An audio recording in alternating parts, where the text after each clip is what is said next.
এক যুবক জুমার নামাজের পরে এসে মুসাফা করে হাত ধরে রেখেছে, হাত আর ছাড়ে না। আরো অনেক মুরব্বীরা বসে আছে, জুমার পরে একটু সালাম মুসাফা তো করেই সবাই দেখা সাক্ষাৎ করতে আসে, যেহেতু সারা সপ্তাহে আর মসজিদে যাওয়াও হয় না,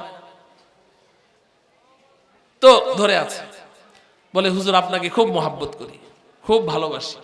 এই খালি ভালোবাসি আর মহাব্বত করি বলছে, হাত আর ছাড়ে না। আমি ওই যুবককে চিনি না, বললাম যে তোমার বাসা কোথায়, কোত্থেকে এসেছো, তুমি এত মহাব্বত করো, কোনোদিন তো তোমাকে দেখলাম না মসজিদে, কোত্থেকে এসেছো? বলে, হুজুর আমি তো এই এলাকায় থাকি। তো এই এলাকায় থাকো, আমি এই মসজিদে আজকে কতদিন থেকে আছি, এক যুগ পার হয়ে গেছে, কই তোমাকে তো মসজিদে দেখলাম না। কয়, হুজুর আমি তো নামাজ পড়ি না। পরিষ্কার জবাব, আমি তো নামাজ পড়ি না। আচ্ছা, তো জুমার নামাজের পরেও তো মাঝে মধ্যে একটু দেখা সাক্ষাৎ করতে পারো, তাহলেও তো মোহাব্বতটা তাজা থাকে, যেহেতু তুমি মোহাব্বতের দাবিদার। বলে যে, হুজুর সত্য কথা বলতে কি, জুমার নামাজটাও পড়তে পারি না। এই কথা যখন বললো তখন মেজাজটা হয়ে গেল গরম, যে তুমি নামাজও পড়ো না, জুমাও পড়ো না, আবার এখানে মোহাব্বতের দাবি নিয়ে বসে আছো, হাতও ছাড়ো না। যাও মিয়া, তোমার এই মোহাব্বত ভালোবাসার দরকার নেই, যাও তুমি উঠো, ওনাদের সাথে আমার কথা আছে। যখন ধমক দিচ্ছি তো যুবকটা খুব আবেগ ভরা দৃষ্টি দিয়ে আমার দিকে এইভাবে তাকিয়ে বলছে, হুজুর নামাজ পড়ি না দেখে হুজুর এত ঘৃণা করছেন, হুজুর বিশ্বাস করেন ইমানটা বড় মজবুত, ইমানটা বড় মজবুত। ওই যুবকের কথাটা শুনে আমার সামনে যে যুবকরা বসে আছে তারাও হাসলো, যে নামাজ যার নাই, জুমা যার নাই, তার আবার ইমান মজবুত হয় কি করে? এজন্যই তো হাসলেন না? হাসির কারণ এটা না? হ্যাঁ যুবক, তুমি তো হাসলে, তুমি তোমার নিজেকে প্রশ্ন করো। তাহলে সে বলল নামাজ নাই, জুমাও পড়ে না, ইমান বড় মজবুত। তাহলে এ নিজেকে ইমানদার দাবি করছে, তাও মজবুত ইমানদার দাবি করছে। আপনারা এতটুকু শুনে হাসছেন, আমি এর চেয়ে আরো বিস্ময়কর ঘটনা আপনাদেরকে শুনাই। আমি কোরআন হেফজ করেছি উত্তরবঙ্গে, রংপুর জুম্মাপাড়া মাদ্রাসা, জামিয়া কারিমিয়া। তো আমার বয়স তখন 9, 9:30, 10 এরকম হবে। বাবা মা থাকেন ঢাকা, আমি ওখানে একাই। আমাদের মাদ্রাসা থেকে 1-1.5 কিলোমিটার দূরে রংপুর পলিটেকনিক্যাল কলেজ। ওই কলেজের মাঝখানে একটা বড় পুকুর আছে, একেবারে পাকা ঘাট বাঁধানো।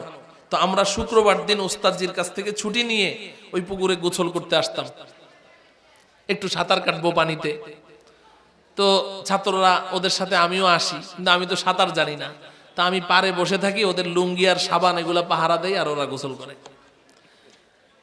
তো এক বুড়ি লাঠি ভর করে, একদম থুরথুরে বুড়ি, এই কাছে এসে আমাকে বলছে, বাবা শোনো। যাওয়ার পরে জিজ্ঞাসা করলো, তোমার বাড়ি কই? রংপুরি ভাষায় আর কি। তা আমি বললাম যে আমার বাড়ি তো কুমিল্লা। আচ্ছা, তো তোমার বাবা মা কোথায়? আমি কি, আব্বা আম্মা তো ঢাকা। তো এখানে কে আছে? আমি, এখানে আমার কেউ নেই। তো ওই বুড়িটা তার কাপড়ের আঁচলের কোণা থেকে এই গিট খুলে 1 টাকা আমাকে দিল, বাবা এটা নাও, মজা খেও। তো ওই সময় তো 1 টাকার দাম আছে, 4 দিন নাস্তা করা যেত 1 টাকা দিয়ে, 25 পয়সা দিয়ে 2টা ভাপা পিঠা পাওয়া যেত। তো টাকাটা সে আমাকে সাঁতছে, কিন্তু আমি টাকাটা নিচ্ছি না। কেন নিচ্ছি না? ওই বুড়ির গলার মধ্যে কতগুলো মালা, এই মালাগুলো দেখে আমি বুঝতে পারছি যে এটা হিন্দু, মুসলমান না। মহিলাটা হিন্দু, হিন্দুদের গলায় বিশেষ কিছু মালা থাকে না? তো এই মালাগুলো দেখে আমি বুঝলাম যে সে হিন্দু, যার কারণে আমার একটু ঘৃণা ঘৃণা লাগছিল, আমি টাকাটা নিচ্ছি না। ওই বুড়িও টের পেয়ে গেছে যে টাকাটা আমি কেন নিচ্ছি না। তখন সে বলছে, বাবা আমি বুঝতে পেরেছি তুমি টাকাটা কেন নিচ্ছ না, আমি হিন্দু তাই না, এজন্য। তা আমি একটু হাসলাম, হানা কিছু বললাম না। তখন ওই বুড়ি আমাকে বলে যে, বাবা শোনো, হিন্দু বলে তুমি আমাকে ঘৃণা করো না, তুমি যেমন ইমানদার আমিও সেরকম ইমানদার, তুমি যেমন ইমানদার আমিও এরকম। কারণ তুমি বলো আল্লাহ আর আমি বলি ভগবান, একজনই স্রষ্টা, কিন্তু একজনই, কিন্তু তাকে তোমরা বলো আল্লাহ, যাকে তোমরা আল্লাহ বলো তাকে আমরা ভগবান বলি। এই শব্দের পার্থক্য, নাইলে তো তোমরাও ইমানদার আমরাও ইমানদার। বুড়িও আমাকে বুঝাইলো, আমিও সুন্দর মতো বুঝলাম, টাকাটাও নিলাম, মজা খাইলাম টাকা দিয়ে। এই বুড়ি নিজেকে কি দাবি করলো? কথা বলেন, সবাই কথা বলেন। বুড়ি নিজেকে কি দাবি করলো? আমার যুবক ভাইয়েরা, একজন হিন্দুও নিজেকে কি দাবি করলো? তাইলে কথা একটু পিছন থেকে আবার টানি। আমিও নিজেকে ইমানদার দাবি করছি, আমার সামনে যারা আছেন এখানে সবাই নিজেকে ইমানদার দাবি করছেন। ওই যুবকটা যে নাকি নামাজ পড়ে না সেও নিজেকে ইমানদার দাবি করছে, আবার ওই হিন্দু মহিলাটা ও নিজেকে কি দাবি করছে? সবাই কি ইমানদার? হ্যাঁ, তাইলে ইমান কি জিনিস এটা জানার দরকার আছে না নাই? আচ্ছা, এটা বলার আগে আরেকটা ঘটনা শুনাই। আজকে থেকে 4-5 বছর হবে, ঢাকা বিমানবন্দর থেকে আমি যাচ্ছি উত্তরবঙ্গে দিনাজপুর মাহফিল, সৈয়দপুর বিমানবন্দরে আমি নামবো। বিমানে আমার পাশের সিটে এক খ্রিস্টান বসেছে। এই খ্রিস্টানের বাড়ি হলো দক্ষিণ কোরিয়া, সে থাকে ঢাকায় আজকে প্রায় 20-22 বছর। তখন আর কি একটা এনজিওর সেক্রেটারি, 7 জনের একটা টিম, তারা উত্তরবঙ্গ কুড়িগ্রাম যাচ্ছে। এই বেটা এখানে বসে, বয়সে আমার চেয়ে 5-7 বছরের বড় হবে।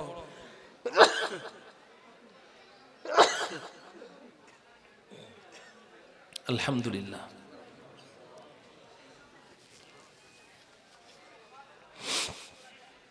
সে আমার সাথে গল্প জুড়ে দিয়েছে।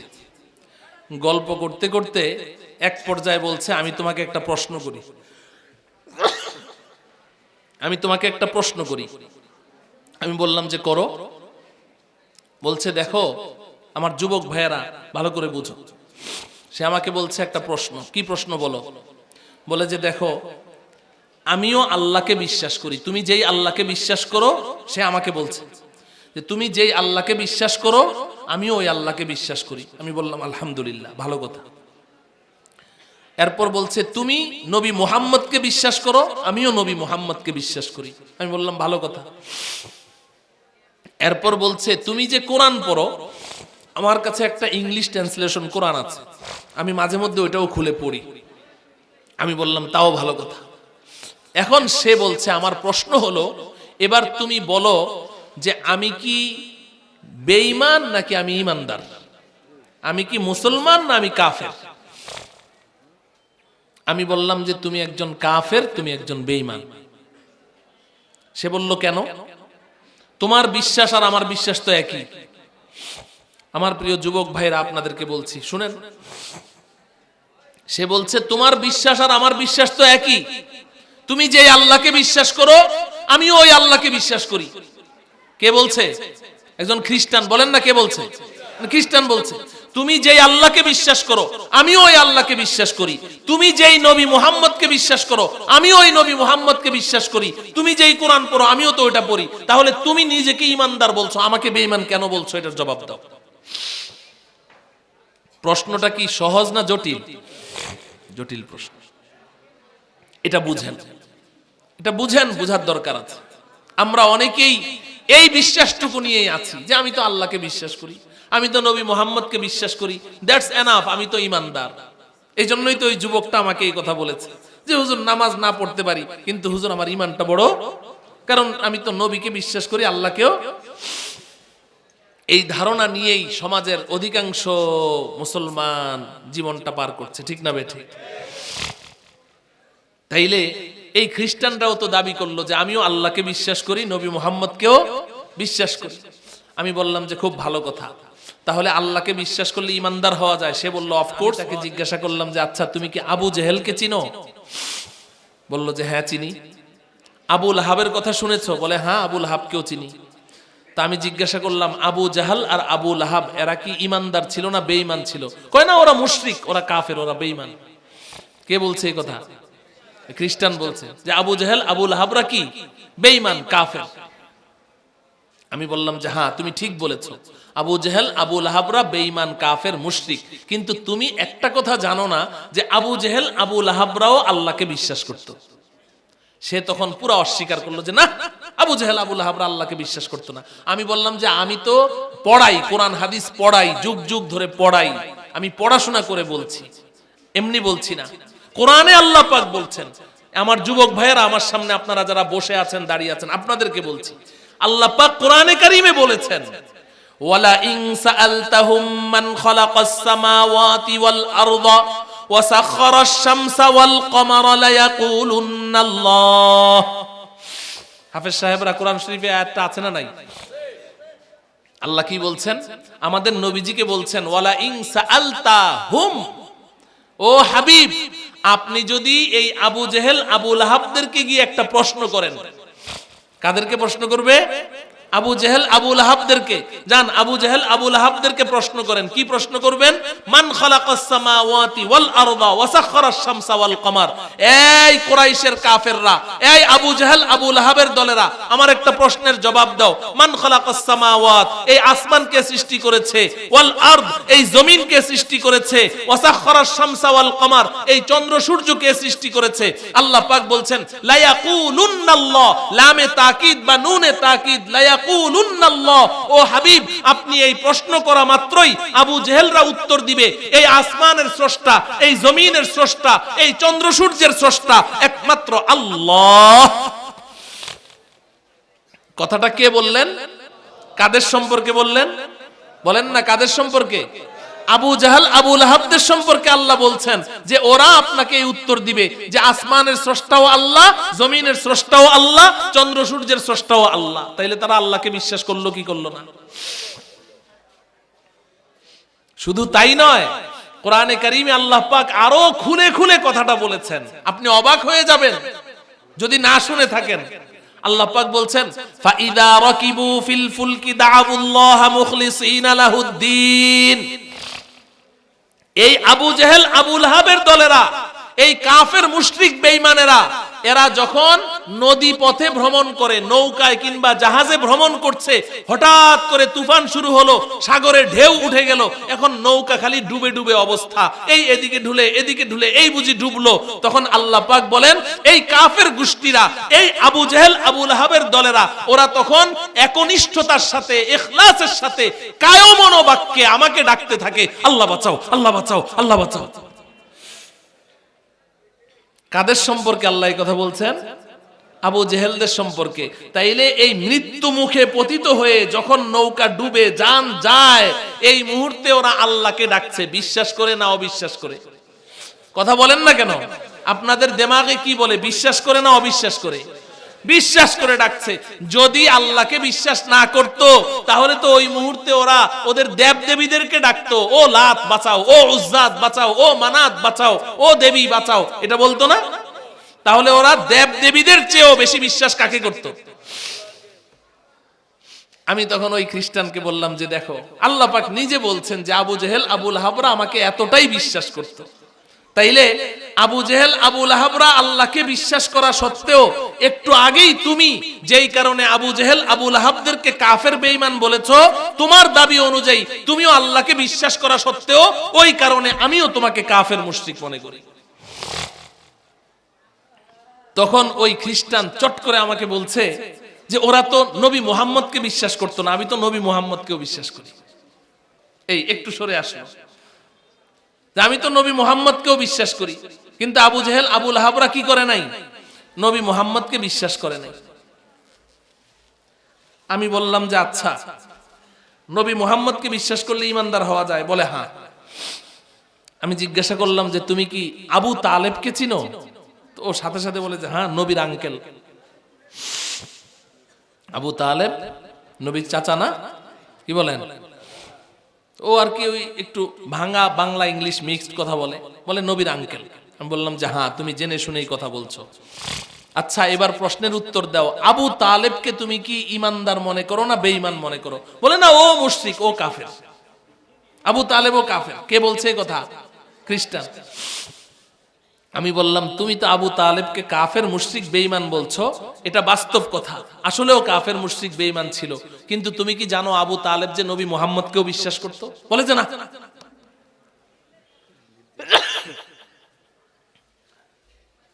যে আবু তালেব যে নবী মুহাম্মদকে বিশ্বাস করতো এটা তুমি জানো? কয় না, আবু তালেব নবী মুহাম্মদকে বিশ্বাস করতো না। আমি বললাম যে আমি পড়াশোনা করে বলছি, আবু তালেব, আমার প্রিয় যুবক ভাইয়েরা শুনো, আবু তালেব নবীজিকে এই পরিমাণ বিশ্বাস করত। আমি বলছি, আমার নিজের কথা বলছি, যে আমার ধারণা আমি আমার রসুলকে যেই পরিমাণ বিশ্বাস করি, আবু তালেব নবীজিকে এর চাইতে আরো বেশি বিশ্বাস করত। বলেন ঠিক কিনা ওলামায়ে কেরাম বলেন? আবু তালেব নবীজির প্রতি বিশ্বাস এর চাইতে আরো গভীর ছিল। কিন্তু কই, আবু তালেবকে আর পরেও তো কাফের বলছেন। আপনারা কি বলেন, আবু তালেব কাফের ছিল না, বেঈমান ছিল না? আবু তালেব নবীজিকে কি পরিমাণ বিশ্বাস করত, ওর একটা কবিতা শোনাই আপনাদেরকে। আবু তালেব নবীজির প্রশংসায় তার জীবনে 22টা কবিতা রচনা করেছে। 22টা, সে একজন ভালো কবি ছিল। আমাদের নবীজির প্রশংসায় 22টা কবিতা রচনা করেছে। আমি একটা কবিতা আপনাদেরকে শোনাই, আমার যুবক ভাইদেরকে 3 লাইন শোনাচ্ছি। আবু তালেব বলে, ওয়ালাকাদ দাউতানি ওয়া জাআমতু আন্নাকা সাদিকুন ওয়া সাদাকতা ফীহি ওয়া কুনতা থাম্মা আমিনা ওয়া আরাফতু দীনাকা লা মাহালাতা আন্নাহু মিন খায়রি আদিয়ানিল বারিয়াতি দীনা ওয়ালাউলাল মালামাতু আও হাদারু মাসাব্বাতিন লাওয়াজাদতানি সামহাম বিদাকা মুবিনা। আবু তালেব আমাদের নবীজিকে বলছেন, ওয়ালাকাদ দাউতানি ওয়া জাআমতু আন্নাকা সাদিকুন, ও ভাতিজা মুহাম্মদ, তুমি তোমার রবের দিকে আমাকে ডেকেছো, তোমার নবুয়তের দিকে আমাকে ডেকেছো, তোমার ধর্ম ইসলামের দিকে আমাকে ডেকেছো। ওয়া জাআমতু আন্নাকা সাদিকুন, আমার দৃঢ় বিশ্বাস তুমি সত্যবাদী, তুমি মিথ্যা কথা বলোনি। ওয়া সাদাকতা ফীহি ওয়া কুনতা থাম্মা আমিনা, যেহেতু জীবনে কখনো মিথ্যা বলনি, অতএব এখনো তুমি মিথ্যা বলছো না। তোমার রবের ব্যাপারে তুমি যা বলছো সত্য, তোমার নবুয়তের ব্যাপারে যা বলছো সত্য, তোমার ধর্ম ইসলামের ব্যাপারে তুমি আমাকে যা আহ্বান করছো সব সত্য। কে বলছে এই কথা? আবু তালেব। কে বলছে বলেন না? এরপরে বলছে, ওয়া আরাফতু দীনাকা লা মাহালাতা আন্নাহু মিন খায়রি আদিয়ানিল বারিয়াতি দীনা, ও ভাতিজা মুহাম্মদ, তোমার ধর্ম ইসলাম সম্পর্কে আমার দৃঢ় বিশ্বাস, তোমার এই ধর্মটা পৃথিবীর যত ধর্ম আছে সমস্ত ধর্মের মধ্যে সবচাইতে শ্রেষ্ঠ ধর্ম তোমার ধর্ম। তাইলে আবু তালেব নবীজিকে বিশ্বাস করলো কি করলো না? করলো কি করলো না? তো তাইলে নবীজিকে বিশ্বাস করা সত্ত্বেও আপনিও বলছেন আবু তালেব কাফের বেঈমান, আমিও বলছি আবু তালেব কাফের বেঈমান, এমন কি ওই খ্রিস্টানও বলছে আবু তালেব কাফের বেঈমান। তাহলে গেল কোথায়? তা আবু তালেব তো আল্লাহকেও বিশ্বাস করলো, নবী মুহাম্মদকেও বিশ্বাস করলো, এরপরেও তাকে আপনি কাফের মুশরিক বেঈমান বলছেন। আমিও আল্লাহকে বিশ্বাস করি, নবী মুহাম্মদকে বিশ্বাস করি, আপনিও আল্লাহকে বিশ্বাস করেন, নবী মুহাম্মদকে বিশ্বাস করেন। আমি আপনি নিজেদেরকে ঈমানদার বলছি, আবু তালেবকে কাফের কেন বলছি? প্রশ্ন দাঁড়ায় কিনা? বিশ্বাস তো একই রকম, তারপরেও ওদেরকে কেন কাফের বেঈমান বলছি, আমাকে আমি কেন ঈমানদার বলছি? পার্থক্যটা কোথায়? কেন আমি ঈমানদার, কেন তারা কাফের মুশরিক বেঈমান? এই কথাটা জানার প্রয়োজন আছে না নাই? বাস এই প্রশ্নের জবাবটা দিয়ে আমি আমার আলোচনা শেষ করব। আমার পরে কি আর বক্তা আছে না নাই? সবাই বলেন, আমার পরে বক্তা আছে? যিনি আছেন তাকে আপনারা চিনেন? আচ্ছা, নাম বলার দরকার নাই তো? আচ্ছা, বক্তা তো উনি, আমি তো বক্তা না, আমি হলাম মাদ্রাসার শিক্ষক। এই যে এতক্ষণ কথা বললাম, এটাকে কেউ ওয়াজ বলবে? এটাকে ওয়াজ বলবে না, বলবে যে হুজুর কথাই না বললেন, ওয়াজ কই? ওয়াজ উনি করবেন ইনশাআল্লাহ, আপনাদের দিল ভরে দিবেন ওয়াজ করে। বাংলাদেশে যাকে সুলতানুল ওয়াইজিন বলা হয়, এই ওয়াইজিনদের বাদশাহ, উনি আসতেছেন আপনাদের সামনে বয়ান করবেন ইনশাআল্লাহ। আল্লাহ পাক সকলকে মুনাজাত পর্যন্ত ধৈর্যের সাথে বসে থাকার তৌফিক দান করেন। মুহতারাম হাজিরিন, এখন প্রশ্ন হলো যে আবু তালেব আল্লাহকে বিশ্বাস করলো, নবী মুহাম্মদকে বিশ্বাস করলো, শুধু আবু তালেব না, ইহুদিরা এরা কি কাফের মুশরিক বেঈমান না ঈমানদার? ইহুদিদের সম্পর্কে আপনাদের কি ধারণা? ওরা ঈমানদার না বেঈমান? ইহুদিদেরকে বেঈমান বলছেন, অথচ আল্লাহ কোরআনে কি বলে জানেন? আল্লাযীনা আতাইনাহুমুল কিতাব ইয়ারিফুনাহু কামা ইয়ারিফুনা আবনাআহুম। এই ইহুদিরা, তারা আমার নবীকে, আল্লাহ পাক বলছেন, আমার নবী যখন মদিনায় হিজরত করে আসলো, আমার নবীর চেহারাটা দেখে সমস্ত ইহুদিরা আমার নবীকে এমন ভাবে চিনলো, এমন ভাবে বিশ্বাস করলো যে এটাই আখিরি নবী, এটাই সর্বশেষ নবী, এমন ভাবে বিশ্বাস করলো যেমনি ভাবে তারা প্রত্যেকেই নিজ নিজ সন্তানদেরকে বিশ্বাস করত।